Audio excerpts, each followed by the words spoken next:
Assalamualaikum warahmatullahi wabarakatuh. Alhamdulillahirabbil alamin.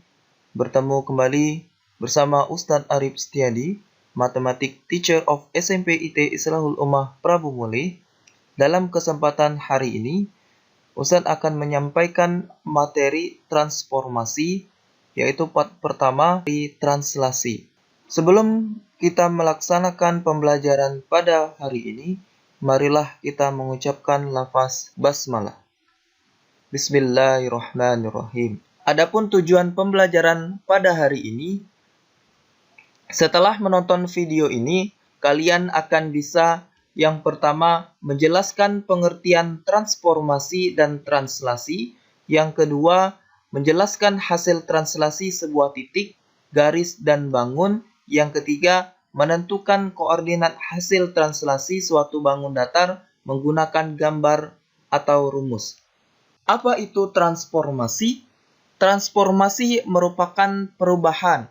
Tentu saja kalian sudah pernah menonton film Transformer, di mana Transformer itu merupakan robot yang berubah-ubah. Mulai dari mobil, kembali berubah menjadi robot besar, dan seterusnya. Artinya, transformasi juga sama, yaitu merupakan perubahan. Transformasi itu terdiri dari yang pertama ada translasi atau pergeseran, yang kedua ada refleksi atau pencerminan, yang ketiga adalah rotasi atau perputaran, yang keempat dilatasi atau perkalian. Apa itu translasi? Translasi atau pergeseran adalah transformasi yang memindahkan semua titik pada suatu bidang datar dengan jarak besar dan arah yang sama. Di sini ada ilustrasi. Seorang anak mendorong sebuah meja. Meja tersebut bergeser dari titik awal hingga titik akhir dengan jarak dan arah yang sama. Jadi tidak ada perubahan untuk bentuk meja, tetapi di sini ketika jarak yang di depan itu juga sama dengan perpindahan jarak yang di belakang. Di sini ada gambar bidang datar, ya, di mana ada sebuah persegi panjang A, B, C, D. Itu akan kita geser ke sebelah kanan atas, ya, di mana pergeseran di sini A memiliki bayangan A aksen, B memiliki bayangan B aksen, C memiliki bayangan C aksen, dan D memiliki bayangan D aksen, di mana A, B, C, D memiliki bayangan dan jarak yang sama dan arah yang sama di setiap titiknya. Jadi yang berubah atau bergeser itu bidangnya dengan jarak yang sama.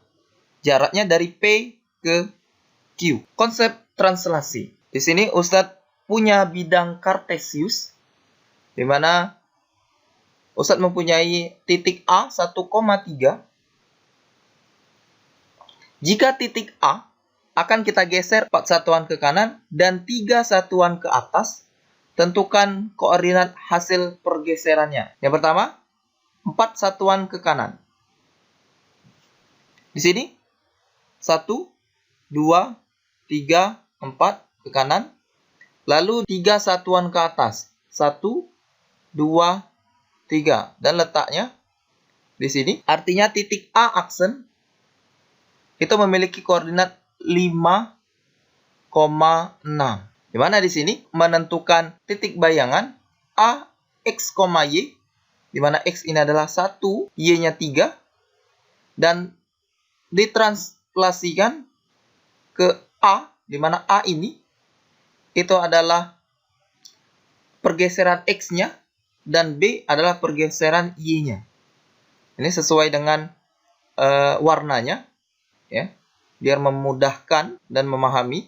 Dan A aksen hasilnya yaitu X aksen, di mana X aksennya adalah 5 dan Y aksennya adalah 6.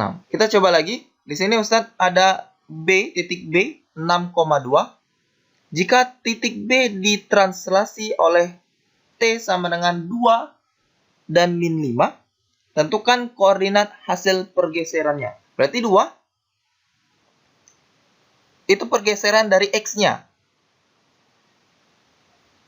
Maka akan kita geser ke sebelah kanan. 1, 2. Maka titiknya ada di sini. Lalu min 5, negatif 5, itu akan kita geser ke bawah atau Y-nya. 1, 2, 3, 4, 5. Dan berada di titik B aksen 1,4. Sini ya, 6,2. Kita translasikan ke titik 2 dan min 5. Menghasilkan B aksen 1,4. Maka kita lihat di sini. A adalah pergeseran untuk sumbu X jika dia positif, A-nya. Maka bergeser ke kanan. Dan jika negatif, maka bergeser ke kiri. Untuk yang B adalah pergeseran untuk sumbu Y. Jika positif, maka bergeser ke atas. Dan jika negatif, maka bergeser ke bawah. Menyelesaikan soal dengan konsep translasi. Di sini ada titik A dengan min 2,3. Dan ada titik B min 4,2. Dan ada titik C min 1, min 2. Dimana di sini akan kita hubungkan menjadi sebuah segitiga ABC. Jika segitiga di samping kita translasikan oleh T, 5 dengan min 3, tentukan koordinat hasil pergeseran segitiga tersebut. 5 dengan min 3. Di sini A dan di sini B. 5, karena dia positif, maka akan kita geserkan ke sebelah kanan. 1, 2, 3, 4, dan 5. Lalu, min 3 akan kita geser ke bawah, negatif ya. Kita geser ke bawah, 1, 2, 3. Dan letaknya adalah A aksen 3,0. Next, yang B akan kita geser ke kanan, 5 langkah, 1, 2, 3, 4, 5. Dan akan kita geser ke bawah, 3 langkah, 1, 2, 3. Maka letaknya di sini. Titiknya adalah B aksen 1, min 1. Lalu yang C, kita geser ke kanan 5 langkah. Di sini titiknya. Dan ke bawah 1, 2, 3. Di sini letak titiknya. Maka titik C aksen adalah 4, min 5. Lalu kita hubungkan ketiga titik. Nah, inilah hasil bayangan dari segitiga A, B, C yang kita translasikan ke 5 dan min 3. Maka ini hasilnya ya. Next. Untuk menyelesaikan soal dengan konsep translasi, di sini kita memiliki konsep seperti ini. Ini untuk memudahkan ketika kita tidak menggunakan gambar.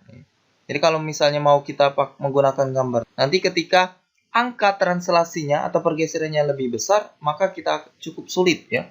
Maka kita gunakan konsep A aksen, X kita tambahkan dengan A, dan Y kita tambahkan dengan B. Di sini ada 4 titik membentuk sebuah persegi panjang PQRS. Tentukan titik bayangan PQRS jika ditranslasikan 120 dan min 8. Nah, di sini angkanya 120 ya. Artinya dia ke kanan 120. Ya kan?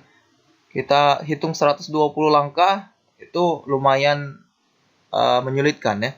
Maka akan kita gunakan konsep seperti ini. Oke, yang pertama di sini ada P, titik P 2, min 4 akan kita translasikan ke titik 120 dan min 8.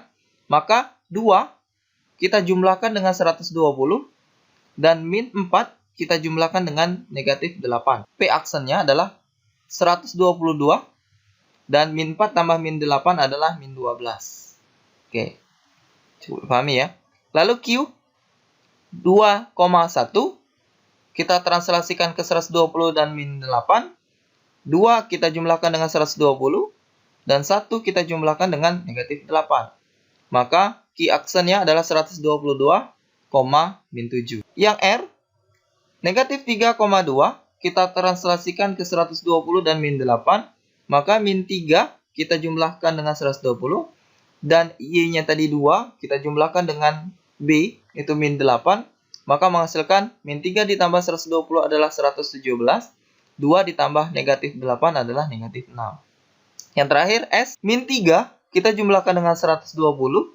Min 4 kita jumlahkan dengan min 8. Menghasilkan min 3 tambah 120 adalah 117. Min 4 ditambah min 8 adalah min 12. Maka hasil translasinya atau bayangannya adalah P aksen, Q aksen, R aksen, dan S aksen. Dengan titik koordinat ini. Cukup mudah, bukan? Next. Tentukan koordinat bayangan garis AD dengan titik A 1, min 7 dan B negatif 3,4 yang digeser 6 dan min 4 dilanjutkan dengan min 2 dan min 3. Pergeserannya itu dilakukan 2 kali, ya. Di titik 6, min 4 dan digeser dengan min 2 dan min 3, ya. Artinya untuk lebih memudahkan, maka kita akan gunakan penyelesaiannya seperti ini. 2 translasi berurutan. 6 min 4, min 2, min 3. Maka akan kita jumlahkan terlebih dahulu untuk pergeseran akhirnya. 6 kita jumlahkan dengan min 2, yaitu 4. Min 4 kita jumlahkan dengan min 3 adalah min 7. Maka pergeseran akhirnya itu 4 dengan min 7. Biar memudahkan kita menyelesaikan. Maka 1, min 7 kita translasi ke keempat. Maka 1 ditambah 4 dan min 7 ditambah min 7 adalah A aksen 1 tambah 4, 5. Min 7 ditambah min 7 adalah min 14. Dan titik B, min 3,4. Min 3 kita jumlahkan dengan 4. Dan 4 kita jumlahkan dengan min 7. Maka min 3 tambah 4 adalah 1. 4 ditambah min 7 adalah min 3. Jadi koordinat bayangan garis AB adalah A aksen 5, min 14. Dan B aksen 1, min 3. Next. Pada translasi 8Y, titik 3X, 4Y dipetakan ke titik M aksen 20,9 dikurang 2Y. Tentukan nilai X dan Y. Kembali ke aljabar, ya. Aljabar memudahkan hidup kita. Penyelesaiannya kita lihat di sini. Di sini ada titik M-nya seperti ini, 3X, 4Y. Dan ditranslasikan ke 8 dan Y, maka menghasilkan M aksen itu 20,9 dikurang 2Y. Untuk menghasilkan 20,9 kurang 2Y ini, maka M aksennya itu seperti yang tadi, 3X kita jumlahkan dengan 8, dan 4Y kita jumlahkan dengan Y. Maka menghasilkan M aksen seperti ini, ya. Ini caranya. Maka akan kita cari nilai X terlebih dahulu. Untuk menentukan nilai X, maka di sini 3X kita jumlahkan dengan 8 menggunakan ini tadi dan sama dengan menghasilkan 20, oke. Jadi ini hasilnya. Jadi 3X ini kita tambahkan dengan 8 sama dengan 20. Karena hasilnya tadi 20, ya. Maka 3X sama dengan 20 pindah jadi min 8. 3X sama dengan 12, X sama dengan 12 dibagi 3 adalah 4. Menentukan nilai Y, itu kita gunakan yang ini. 4Y akan kita jumlahkan dengan Y. 4Y tambah Y sama dengan 9 dikurang 2Y. Ini yang kita ambil, ya. Di sini X, di sini Y. Maka 4Y ditambah Y sama dengan 9 dikurang 2Y. Di sini 5Y sama dengan 9 dikurang 2Y. Kita pindahkan 5Y dikurang 2Y sama dengan 9. 5Y dikurang 2Y adalah 3Y sama dengan 9. Y sama dengan 9/3. Y adalah 3. Maka untuk nilai X dan Y, X-nya adalah 4 dan Y sama dengan 3. Sekarang giliran kalian untuk latihan soal dan mengerjakannya. Di sini ada satu soal dengan A dan B. Ada 2 soal. Dan ada 3 soal. Silakan dicoba. Jangan takut salah. Jadilah orang pembelajar dan berani mencoba. Oke. Thanks for watching. Kita tutup dengan lafaz hamdalah. Alhamdulillahirrabbilalamin. Assalamualaikum warahmatullahi wabarakatuh. Jangan lupa like, share, and subscribe. Ustadz Matematika.